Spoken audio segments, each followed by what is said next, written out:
बुजुर्ग ने कहा, बेटा अगर तुम इतने ही मजबूर थे तो मेरे बेटों के पास चले जाते, वो तुम्हारी हर मुमकिन मदद करते, मगर तुमने रुपए इकट्ठे करने का गलत तरीका अपनाया है। उनके पास तो उस दुख की घड़ी में वही रकम थी जो तुमने छीन ली। फिर तुमने इसी पर बस ना किया, उन्हें मारा पीटा, मोटरसाइकिल भी पंक्चर कर दिया, चाबी दूर खेत में फेंक दी और उन्हें जख्मी करके बेयारो मददगार वीरान जगह पर छोड़कर भाग गए। मेरी रूह को सवाब पहुंचाने के लिए उन्होंने फातिहा ख्वानी का एहतमाम किया था, मगर तुमने पूरे प्रोग्राम को दरहम बरहम कर दिया। मेरी रूह बार बार घर का तवाफ करने लगी। तुम मेरे घर वालों की परेशानी का मौजिब बने। मैं तुम्हारे हक में दुआ कर सकता हूँ, तुम्हें कोई तकलीफ नहीं पहुंचाऊंगा, मगर तुमको इस ज्यादती का खमियाजा भुगतना पड़ेगा। तुम्हारी इस ज्यादती का बदला तुमसे कोई तुम जैसा बदतनीयत ही लेगा। नेक लोग तो मुअत्तर फूलों की मानिंद होते हैं, मगर तुम कांटे की मानिंद हो।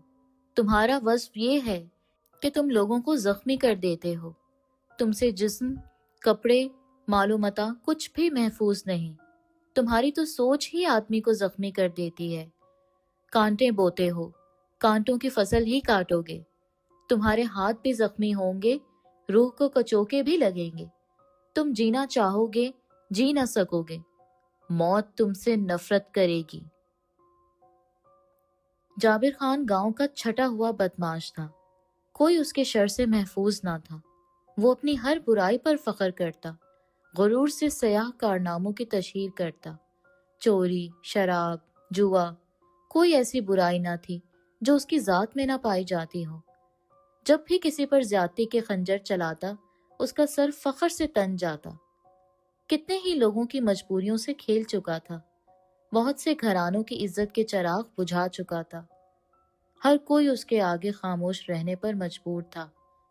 लड़कियों को अपनी दोस्ती के जाल में फांसता, झूठी मोहब्बत के चुंगल में फंसाता, फिर भंवरे की तरह इज्जत का रस निचोड़कर हमेशा के लिए निगाहों से गिरा देता। ये सब उसका मशगला था।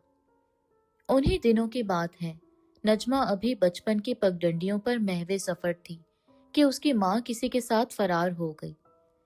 माँ की अदम मौजूदगी में उसकी तरबियत न हो सकी। आवारगी, बेराह रवी और सरकशी उसके नुमायां वस्फ थे। वो इज्जत व आबरू के तकद्दुस से नाआशना थी।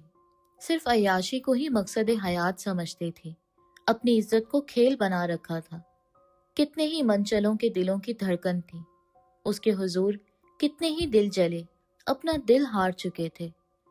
बन ठन कर ऐसे रहती जैसे किसी नगरी की शहजादी हो। चाल में नखरा ऐसा कि जो भी देखता सांस लेना भूल जाता। दिलों की धड़कन को संभालना मुश्किल हो जाता। एक दूर पार के रिश्तेदार की शादी पर ऐसे बन ठन कर गई थी कि हर कोई उसकी निगाह मोहब्बत की भीख मांगने लगा। आसमान पर से उतरी हूर मालूम होती थी। सीने की कैद में दिलों ने धड़कना छोड़ दिया था। और फिर उस दौरान इतने लोगों की तवज्जो का मरकज बनने का उसने खूब फायदा उठाया। बहुत से लफंगों को बेवकूफ बना चुकी थी। नाज नखरे अदाओं से कितनी ही नजरें घायल हो चुकी थीं। जाबिर खान दूल्हा का लंगोटिया यार था। वो भी शादी में खूब आन बान के साथ आया हुआ था। उसने जब नाज नखरों वाली नजमा को देखा तो देखता ही रह गया। उसकी सांस तो सीने में अटकने लगी। नजमा को देखते ही अपना दिल उसके हुस्न और नखरों के आगे हार गया। नजमा एक घाघ लड़की थी। उसने तो सीधे मुंह बात तक न की। नजमा ने अपने आप को बहुत बड़े जमींदार की बेटी की हैसियत से पेश किया और जाबिर खान को झड़कते हुए तंज के निश्तरों से यूं जख्मी किया कि वो जख्मों को चाटने लगा। भूखा, नंगा, आवारा, निकम्मा, ये कहकर उसकी गैरत को ललकारा। उसकी चाहत के फूलों को नफरत के पांव तले रोंदा। अगर मुझसे दोस्ती करनी है, मेरी चाहतों मोहब्बतों से लुत्फ अंदोज होना है, मेरे दिल की नगरी में हुकूमत करनी है, तो अपनी हैसियत बताओ। अपनी जानो हशम और दौलत मुझे दिखाओ। तुम्हारी समाजी और माली हैसियत देखकर ही मैं तुमसे दोस्ती के बारे में फैसला करूंगी। इतना सुनना था کہ جابر آپے سے باہر ہو گیا، اس کی محبت کے لیے ہر قربانی دینے کا عزم ظاہر کیا۔ نجمہ جب اچھی طرح اس کے جوش محبت کو بھڑکا چکی، لوہا جب خوب گرم ہو گیا تو اس نے خوب زوردار چوٹ لگائی۔ اگر مجھ سے دوستی کا اتنا ہی شوق ہے تو مجھے ایسا تحفہ دو جیسا آج تک کسی نے نہ دیا ہو۔ تمہارے تحفے سے ہی میں اندازہ لگا لوں گی کہ تم مجھ سے کتنی محبت کرتے ہو۔ جابر چور اچکا تو پہلے ہی تھا، اس نے کون سا مزدوری کر کے تحفہ دینا تھا، لوٹ مار ہی کرنی تھی۔ بس اس ارادے کو عملی جامہ پہنانے کے لیے اس نے اب کی بار کوئی بڑا ہاتھ مار کر محبوبہ کو مہنگا تحفہ دینے کا فیصلہ کر لیا۔ بابا کرم دین زندگی کی 110 بہاریں دیکھ چکے تھے اور پھر ایک دن اللہ کو پیارے ہو گئے۔ ہر آنکھ اشکبار تھی، ان کی محبتوں کا دروازہ ہمیشہ کے لیے بند ہو چکا تھا۔ بیٹے، بیٹیاں، پوتے، پوتیاں، لواحقین کا ایک جم غفیر تھا جو سوگوار تھا، لیکن مرنے والوں کے ساتھ کب مرا جاتا ہے، آخرکار سب کو صبر کرنا پڑا۔ برادری والے لوگ تھے، دوست احباب کا حلقہ وسیع تھا۔ سوئم کے موقع پر تمام دوست احباب اور رشتہ داروں کو مدعو کیا گیا۔ سوئم کے موقع پر چونکہ بہت سے لوگوں کے کھانے پینے کا اہتمام کرنا تھا، اس لیے اس سے ایک دن قبل دونوں بھائی تقریباً اچھی خاصی رقم لے کر موٹر سائیکل پر سوار ہو کر ضروری سامان خریدنے کے لیے شہر چلے گئے۔ شہر گاؤں سے 15 کلومیٹر دور تھا۔ ابھی راستے میں ہی تھے کہ ایک موڑ مڑتے ہی گھات لگائے ڈاکوؤں نے فائرنگ کر دی۔ ایک فائر موٹر سائیکل کے ٹائر میں لگا، ٹائر پھٹتے ہی موٹر سائیکل قابو سے باہر ہو گئی اور پختہ سڑک پر گر گئی۔ دونوں بھائیوں کے پاؤں بائک کے نیچے آ گئے۔ رائفل بردار ڈاکو قریب آئے، ان کو نیچے سے نکالا، چابی نکال کر دور کھیت میں پھینک دی، موبائل جیب سے نکال لیا اور انہیں گھسیٹ کر دور کھیت میں لے گئے۔ جامہ تلاشی لی تو رقم ان کے ہاتھ لگی۔ زخمی بھائیوں نے بڑی منت سماجت کی کہ ہمارے ابا جی کا سوئم ہے، مہمانوں کے کھانے پینے کا انتظام کرنا ہے، یہی ہمارے پاس جمع پونجی تھی جو آپ نے نکال لی ہے۔ آپ کا احسان ہوگا، آپ ہم پر مہربانی فرمائیں اور ہمارے پیسے ہمیں واپس کر دیں تاکہ ہم سوئم کے سامان کا بندوبست کر سکیں۔ ایسا نہ ہوا تو ہماری بہت ذلت اور رسوائی ہوگی، آپ کو بھی مرنا ہے اور اللہ تعالیٰ کے حضور پیش ہونا ہے۔ مگر وہ ٹس سے مس نہ ہوئے، الٹا ان کو تھپڑوں اور رائفلوں کے بٹوں سے مارنا شروع کر دیا، گالیاں دیں، سخت سرزنش کی اور کہا، ہمیں صرف پیسہ چاہیے، کوئی مرے جیے، اس کا ختم پڑھا جائے نہ پڑھا جائے، مہمان بھوکے جائیں یا کھانا کھا کے، ہمیں اس سے کوئی سروکار نہیں، ہمیں بس پیسے چاہیے اور وہ ہمیں مل گئے ہیں۔ تمہاری عافیت اسی میں ہے کہ چپ چاپ پڑے رہو جب تک ہم نظروں سے اوجھل ہو کر محفوظ مقام تک نہ پہنچ جائیں۔ تم نے آواز نہیں نکالنی، اگر تم نے غلطی سے بھی شور کرنے کی کوشش کی تو واپس آ کر تم کو گولیوں سے بھون دیں گے۔ ہمارا دین، ایمان، خواہش، ضرورت صرف پیسہ ہے اور وہ ہمیں مل چکا ہے۔ یہ بولتے ہوئے وہ رفو چکر ہو گئے۔ ہم تو پیسے کے لیے لوگوں کو قتل کرنے سے بھی دریغ نہیں کرتے۔ اگر کوئی ہمارے راستے میں روڑے اٹکائے تو ہم اس سے اس کی زندگی چھین لیتے ہیں۔ قیمتی ٹچ موبائل، سونے کا لاکٹ، سونے کی چوڑیاں اور قیمتی انگوٹھی دیکھ کر نجمہ پر تو سکتہ طاری ہو گیا۔ اسے یقین ہی نہیں آ رہا تھا کہ جابر خان یہ سب کچھ اس کے لیے لایا ہے۔ اتنے مہنگے اور خوبصورت تحائف اس کے وہم و گمان میں بھی نہ تھے۔ جابر خان نے جب یہ سب کچھ اس کے حوالے کیا تو وہ اس کی بے دام کنیز بن گئی، اس پر صدقے واری جانے لگی، اپنی محبت کا یقین دلانے کے لیے اس کے اوپر لوٹ پوٹ ہونے لگی، صرف اس کا ہو کے جینے مرنے کی قسمیں کھانے لگی، اپنی محبت کو سچا ثابت کرنے کے لیے، اپنا سب کچھ اس پر نچھاور کرنے کے لیے اور اس کی خوشیوں کو دوبالا کرنے کے لیے اسے رات میں اپنے گھر آنے کی دعوت دی اور بولی، آج رات تم میرے مہمان ہوگے، تم نے مجھے خوش کیا ہے، میں رات میں تمہیں اتنی خوشیاں دوں گی کہ تم سب کچھ بھول جاؤ گے، تمہاری رگ رگ میں خون بن کر گردش کروں گی۔ आज मैं तुम्हारे कीमती तहाइफ का हक अदा करूंगी। तुम्हारी झोली में इतनी खुशियां डालूंगी कि तुमको संभालना मुश्किल हो जाएगा। तुम मेरे ख्वाबों के शहजादे और मेरे मन के राजा हो। मैं तो मुद्दतों से इस तरह के प्यार को तरस रही थी। आज हम तुम होंगे, बादल होगा, रक्स में सारा जंगल होगा। अगर तुमने मुझ पर कीमती तहाइफ की बारिश करके मुझ पर एतमाद किया है, तो मैं भी आज मोहब्बत के झूले में चाहत के जाम पिलाकर तुम्हें नशे से मखमूर कर दूंगी। और फिर शाम ढलते ही नजमा महबूब के इस्तकबाल की तैयारियों में लग गई। देसी मुर्ग का गोश्त पकाने की यूं तैयारी की जैसे उस इलाके का बहुत बड़ा सरदार दावत पर आ रहा हो। खाना पकाने से फारिग होने के बाद उसने गुस्ल किया, अपना महंगा और खूबसूरत सूट जेब तन किया, एक दोस्त का गिफ्ट किया हुआ पेरिस का परफ्यूम कपड़ों के ऊपर स्प्रे किया, बेहतरीन मेकअप किया। उसने बनने संवरने की यूं तैयारी की जैसे आज उसकी शादी हो और खूबसूरती की वजह से ही पसंद करके दुल्हन बनाया जाएगा। गर्ज अपने आप को बनाने संवारने में उसने अपना सारा अक्ल शऊर सर्फ किया और फिर महबूब का इंतजार करने लगी। जाबिर खान आज बहुत खुश था। एक ऐसी चिड़िया उसके जाल में फंसी थी जिसकी खुशनुदी के लिए उसने एक मरहूम के सोम पर खर्च होने वाले पैसे लूटे थे। उस रकम से महबूबा की सोच से भी बढ़कर तोहफे उसकी नजर किए थे। इन्हीं खुशकुन ख्यालों में महवे रात की तारीकी में गलियों बाजारों से होता हुआ महबूब के कूचे की तरफ जा रहा था कि एक गली का मोड़ मुड़ते ही उसकी मतभेड़ एक बारिश बुजुर्ग से हुई। बुजुर्ग सफेद लिबास में लाठी के सहारे खड़े थे। उसे पास से गुजरने पर रोका और कहा, तुमने मेरे बेटों को लूटा जो मेरे स्वयं का सामान खरीदने रकम लेकर शहर जा रहे थे। तुम कितने जालिम हो।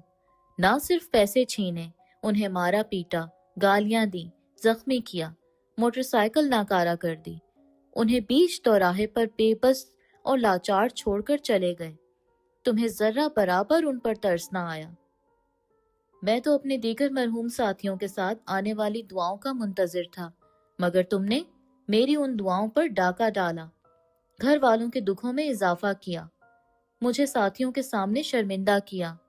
मुझ मरहूम पर तुम्हें तरस ना आया। तुम कितने पत्थर दिल हो, मौत के खौफ से भी ना घबराए, बेदर्दी के साथ मेरे स्वयं के पैसे लूटे और फिर उन पैसों से एक फाहिशा औरत को तोहफे खरीद कर दिए। तुम सिर्फ जिस्मानी अय्याशी के लिए इंसानियत की तौहीन करते चले गए। तुमको एहसास नहीं कि हम मरहूमीन को दुआओं की कितनी जरूरत होती है। मेरे साथ दीगर ऐसे मरहूम भी थे जिनकी औलादें तुम्हारी तरह इंसानियत के नाम पर धप्पा हैं। वो दुनियावी अय्याशियों में खोकर उनको कब के भूल चुके हैं। वो दुआओं के कितने तलबगार थे। इस शिद्दत और प्यास को मैं जानता हूँ। तुम्हारी दरिंदगी की वजह से वो मेरी मेहमान नवाजी से भी मायूस और गमजदा ही गए। जब हम लोग मायूस हो गए तो जो कर्ब उनके चेहरों पर था उसने मुझे कब्र में एक दफा फिर अजियत से हमकिनार कर दिया। मैंने आज तक किसी पर ज्यादती नहीं की, तुम पर भी ज्यादती नहीं करूंगा, मगर जुल्म का बदला तुमसे लिया जाएगा। मैं नहीं तो कोई और जरूर तुमसे बाज पुरस करेगा। इतना कलाम करते ही वो बुजुर्ग आंखों से ओझल हो गए। जाबिर खान का खौफ के मारे बुरा हाल था। पेशानी पसीने से शराबोर, हाथ पांव कांपने लगे। काफी देर बाद उसने अपने आप पर काबू पाया, बुजुर्ग और उनकी बातों को वहम समझा। नजमा की यादों में गुम होकर एक दफा फिर अपने महबूब की गली की तरफ बढ़ने लगा। अभी थोड़ी दूर ही गया था कि एक दरख्त के नीचे से गुजरते ही उस पर पत्थरों की बारिश होने लगी। वहां से भागा और दरख्त के नीचे से निकलकर दूर पहुंच गया। भागा जा रहा था कि उस पर कुत्तों ने भौंकना शुरू कर दिया। एक पत्थर उठाकर जब कुत्ते की तरफ फेंकना चाहा तो वो पत्थर भारी हो गया और हाथ से नीचे गिर गया। पीछे मुड़कर देखा तो कुत्तों का एक रेवड़ दौड़ा चला आ रहा था जो उसको काटने के दर पे था। उनसे डर कर भागा तो सामने एक आदमी आ गया। उसने रोक कर पूछा, क्यों भागे जा रहे हो? खौफ के मारे ये उसके साथ चिमट गया।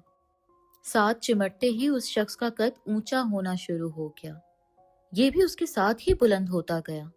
وہ اتنا بلند ہو گیا کہ گاؤں اس کی آنکھوں سے اوجھل ہو گیا۔ اس شخص نے اسے وہاں سے نیچے پھینک دیا۔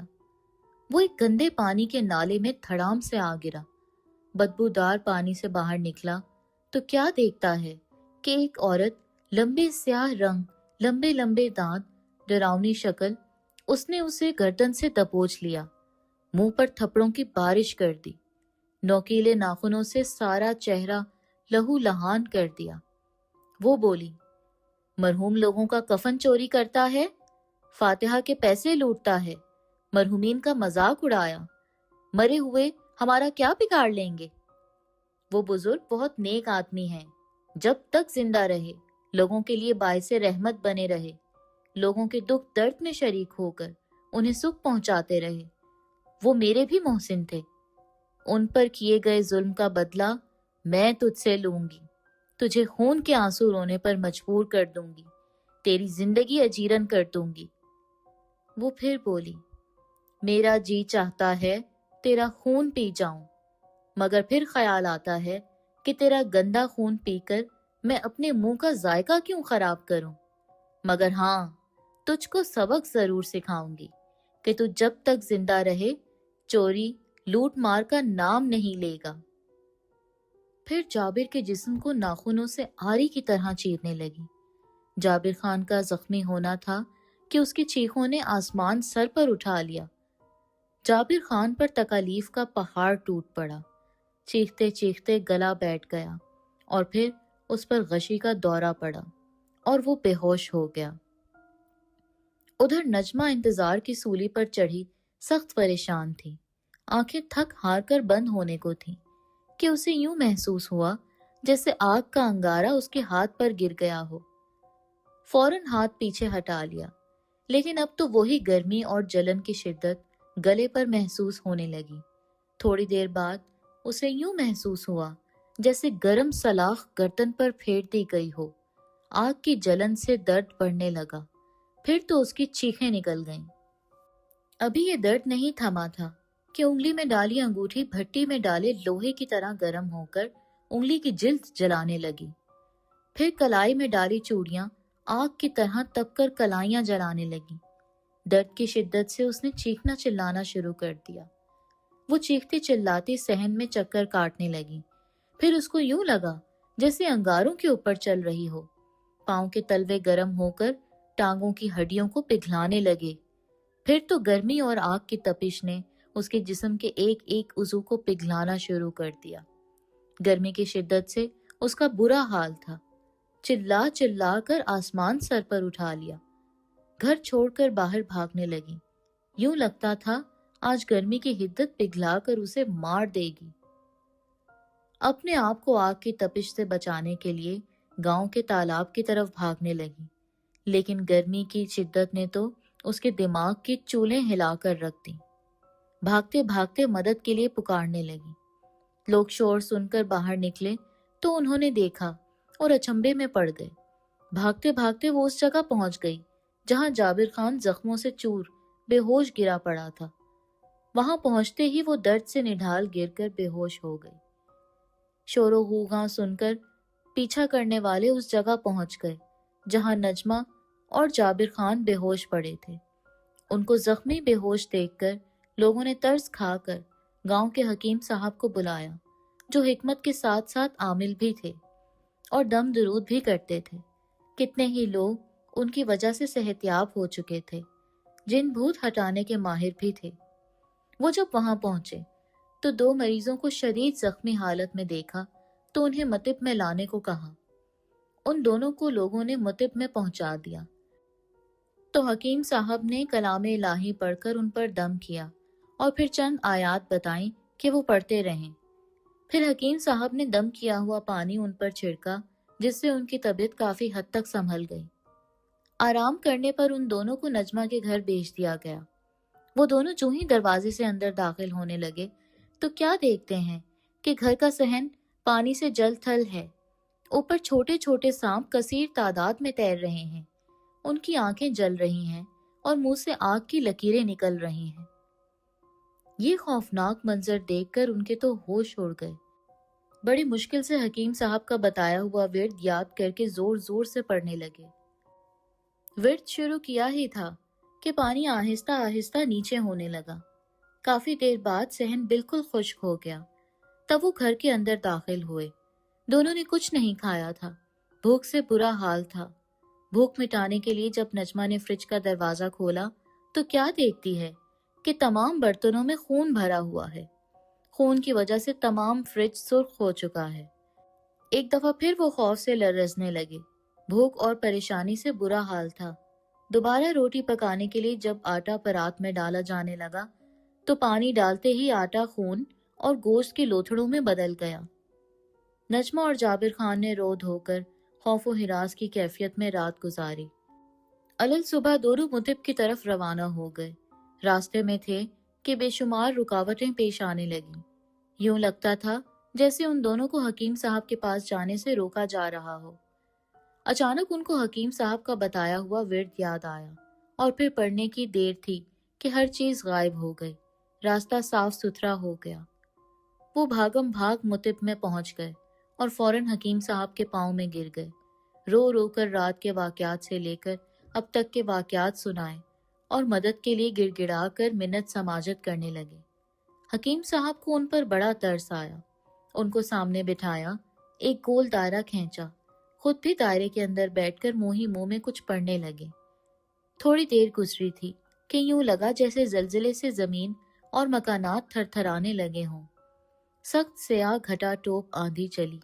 लगता था पक्की दीवारों दरख्तों को उड़ाकर साथ ले जाएगी, लेकिन मजाल है जो दायरे के अंदर हल्का सा हवा का झोंका भी गया हो। हकीम साहब बड़े सुकून से आंखें बंद किए कलामे इलाही पढ़ने में मसरूफ थे, जबकि नजमा और जाबिर खान बड़ी मुश्किल से अपने आप को महफूज रखने में मसरूफ थे। फिर आहिस्ता आहिस्ता आंधी थमने लगी। आसमान साफ होने लगा। अचानक लंबे नाखूनों, बड़े दांतों और जलती आंखों वाली एक इंतहाई बदसूरत औरत सामने आ गई। उस मकरू सूरत ने अपनी सुर्ख अंगारा आंखें हकीम साहब पर मरकूज कर दी। इतने में हकीम साहब की आवाज सुनाई दी। इन मासूमों का जीना क्यों हराम कर रखा है? क्यों इनकी जिंदगी अजीरन कर रखी है? खौफ व दहशत से जिंदा दरगोर कर दिया है। ये लोग तुम्हारी वजह से खून के आंसू रो रहे हैं। किसी पल इनको चैन नसीब नहीं। अपने ओछे हथकंडे खत्म करो और इनकी जान छोड़ दो, वरना आप मुझे धमकियां देकर अपने मकसद से रोक नहीं सकते। मैं मर तो सकती हूँ, इबरतनाक अंजाम से दो चार भी हो सकती हूँ, मगर इनको जिंदा दरगोर मैं गाड़ कर जाऊंगी। ये जिंदगी की भीख मांगेंगे, कोई इनको करीब भटकने नहीं देगा। ये मौत मांगेंगे, मगर मौत इनसे दूर भागेगी। इन मकरू लोगों से मौत भी नफरत करेगी। आप इनको मासूम कह रहे हैं, इनको तो इंसान कहना भी इंसानियत की तजलील है। ये तो इंसानियत के चेहरे पर बदनुमा दाग हैं। इनको इबरतनाक अंजाम तक पहुंचाने के लिए अपनी कुर्बानी देनी पड़ी तो मैं दरिख नहीं करूंगी। इनके सबक आमोज अंजाम से कितने ही लोग सुख का सांस लेंगे। ये लोग जो आपकी नजर में मासूम हैं, इंसानों के लिए ये मूजी जानवरों से भी ज्यादा खतरनाक हैं। मैं अपना मकसद जरूर पूरा करूंगी। ये नफरत आमेज बातें सुनकर हकीम साहब सख्त परेशान होकर नजमा और जाबिर खान की तरफ मुतवज्जा हुए और उनसे हकीकत हाल जानना चाहे। वो दोनों दोजानो होकर बैठ गए और हाथ जोड़कर गिड़गिड़ाकर माफी मांगने लगे। अपने किए पर सख्त शर्मिंदा थे। जाबिर बोला, मैंने नाजायज ख्वाहिशात की तस्कीन के लिए लोगों को लूटना शुरू कर दिया। उस दौरान दो ऐसे आदमियों को लूटा जो अपने मरहूम वालिद के लिए स्वयं का सामान लेने जा रहे थे। उस लूटी हुई रकम से मैंने पास बैठी नजमा के लिए सोने के तहाइफ और टच मोबाइल खरीदा। उस दिन के बाद से हमारी ये हालत हुई है। मैं अपने किए पर सख्त शर्मिंदा हूँ। ये सुनते ही नजमा भी ज़ारो कतार रोने लगी और अपने किए पर सख्त नादिम थी। नाजायज फरमाइशों से तौबा करने लगी। दोनों हकीम साहब के कदमों में पड़े माफी मांग रहे थे और आइंदा तमाम गुनाहों से तौबा ताइब होने का वादा किया। उस गिरियाजारी से हकीम साहब का दिल पसीजा तो उन्होंने उस आसेबी औरत से माफी मांगने का हुक्म दिया اور خود بھی اس سے رحم کی درخواست کرنے لگے، اور ساتھ ہی یہ وعدہ بھی کیا کہ آئندہ زندگی بھر یہ کوئی برا کام نہیں کریں گے، پہلی غلطی کی معافی دے دو، یہ پہلے والا نقصان بھی پورا کریں گے، اور آئندہ کوئی بھی ایسا کام سر انجام نہیں دیں گے جس سے کسی کی دل آزاری ہو۔ حکیم صاحب کی بات اس آسیبی عورت نے مان لی اور وہ بولی، اگر آپ کہتے ہیں تو میں ان کو معاف کر دیتی ہوں، یہ وہ رقم واپس مرحوم کے گھر والوں کو دیں اور ان سے جا کر معافی مانگیں، آئندہ سچی توبہ کریں، کوئی برا کام نہیں کریں گے۔ دراصل وہ مرحوم بزرگ میرے محسن تھے۔ اور یہ بول کر وہ نظروں سے اوجھل ہو گئی۔ حکیم صاحب نے نجمہ اور جابر خان کو پندو نسائی کر کے رخصت کیا۔ نجمہ نے سارے زیور جابر خان کو واپس کیے، اس نے بازار جا کر فروخت کر دیے، کم ہونے والے پیسے اپنی جیب سے ڈالے اور رقم پوری کر دی۔ جابر خان مرحوم بزرگ کے گھر والوں کے پاس گیا، رقم ان کو واپس کی اور اپنے فعل کی معافی مانگی۔ دوسرے دن نجمہ اور جابر خان ایک بار پھر حکیم صاحب کے متب پہنچ گئے، رقم کی واپسی کے بارے میں بتایا تو مخصوص ورد کر کے حکیم صاحب نے اس آسیبی عورت کو بلایا اور تمام کارروائی اس کے گوش گزار کی۔ یہ سن کر وہ بہت خوش ہوئی، نجمہ اور جابر خان کو سچے دل سے معاف کر دیا۔ لوگوں نے گناہ کی بجائے ان کو ہمیشہ کے لیے شرعی طریقے سے شادی کے بندھن میں باندھنے کا فیصلہ کیا، اور پھر تھوڑے عرصے بعد ہی ان کی شادی ہو گئی۔ آج وہ اپنے 2 معصوم بچوں کے ساتھ خوشحال زندگی گزار رہے ہیں۔